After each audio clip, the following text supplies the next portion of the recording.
لغمان کې د کرونا ویروس د ناروغانو د تجرید او درملنې 50 بستریز روغتیايي مرکز ګټې اخیستنې ته وسپارل شو. د مهترلام ښار ولایتي روغتون په پخوانۍ ودانۍ کې نن د سې شنبې په ورځ د ثور په 2مه نیټه د کرونا کووډ 19 ناروغانو د تجرید او درملنې 50 بستریز روغتیايي مرکز ګټې اخیستنې ته وسپارل شو.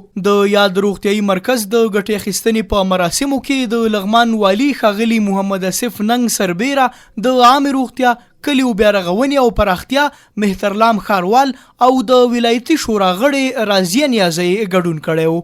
د لغمان د عامه روغتیا رئیس ډاکټر عبدالمعروف جلیلی په وینا چې دوی د مهترلام ولایتي روغتون په پخوانۍ ودانۍ کې د کرونا ویروس ناروغانو د تجرید او درملنې 50 بستریز روغتیايي مرکز د ناروغانو پر وړاندې پرانیسته. نوموړی وایي له دې سره د کرونا ویروس باندې اخته کسانو لپاره د بستر او نورې ټولې اسانتیاوې برابرې شوې.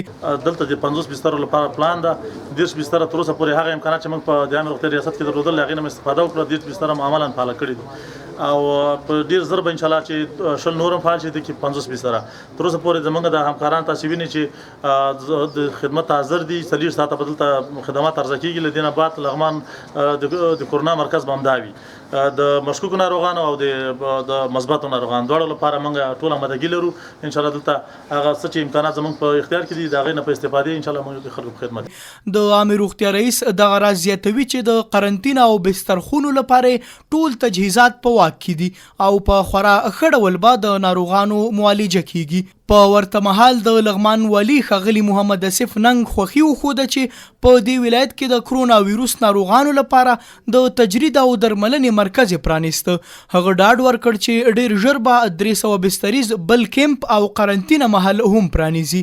ښاغلي ننګ د دې ولایت ټولو ولسونو څخه یو ځل بیا غوښتنه وکړه چې له کرونا څخه د ژغورنې په موخه دي د روغتیا پالانو مشورې په پام کې ونیسي او له خپل ژوند سره د لوبې نه کوي.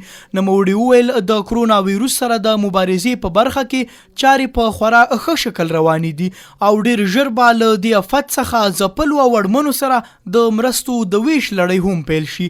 له بله بیا 100 دانې د ډاکټرانو لپاره محافظتي PPE کیټونه او 200 بستې ضد عفوني او د صابونو مایع هم ویشل شوې.